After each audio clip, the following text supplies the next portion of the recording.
मामले में supreme court में सुनवाई खत्म हो चुकी है। सीजेआई ने याचिकाकर्ताओं से कहा कि 23 लाख से ज्यादा छात्रों के हितों को देखना होगा, छात्रों के खर्च और मेहनत को देखना होगा, सब देखकर ही उचित निष्कर्ष तक पहुंचना होगा।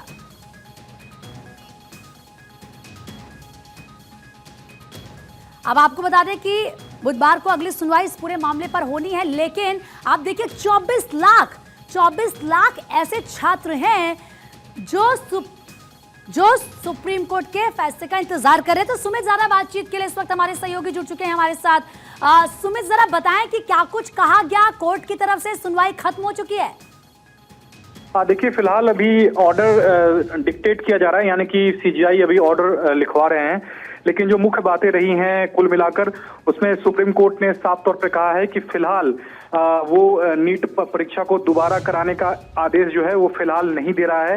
हालांकि सुप्रीम कोर्ट ने कई सवालों के जो जवाब हैं वो याचिकाकर्ता और केंद्र सरकार और के साथ साथ एनटीए से जवाब मांगा है।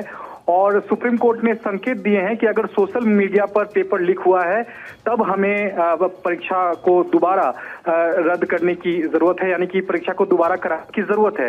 हालांकि आज सुनवाई के दौरान सुप्रीम कोर्ट ने यह भी कहा है कि इस पूरे मसले को लेकर 23 लाख से भी अधिक छात्रों के भविष्य का सवाल है और ऐसे में पेपर लीक जो है एक सीमित दायरे तक हुआ है, तो दोबारा परीक्षा कराने का हम आदेश नहीं देंगे।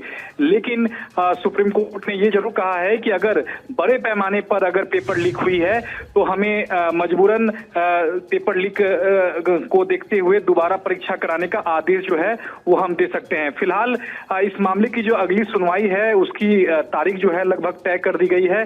बुधवार को सुनवाई की बात कही गई थी, लेकिन सॉलिसिटर जनरल तुषार मेहता जो कि केंद्र सरकार और एनटीए की ओर से पेश हुए थे, उन्होंने सुप्रीम कोर्ट से मांग की है कि गुरुवार को कम से कम सुनवाई की जो अगली तारीख है वो रखी जाए। तो अगली सुनवाई जो है वो गुरुवार को होगी। इसके साथ ही सुप्रीम कोर्ट ने सीबीआई से भी स्टेटस रिपोर्ट दायर करने को कहा है, क्योंकि जहां जहां राज्यों में जो घटना हुई है, जो पेपर लीक के जो तमाम मसले निकले थे सामने, उसके बाद से सीबीआई ने तमाम केस को अपने पास हैंड ओवर किया था।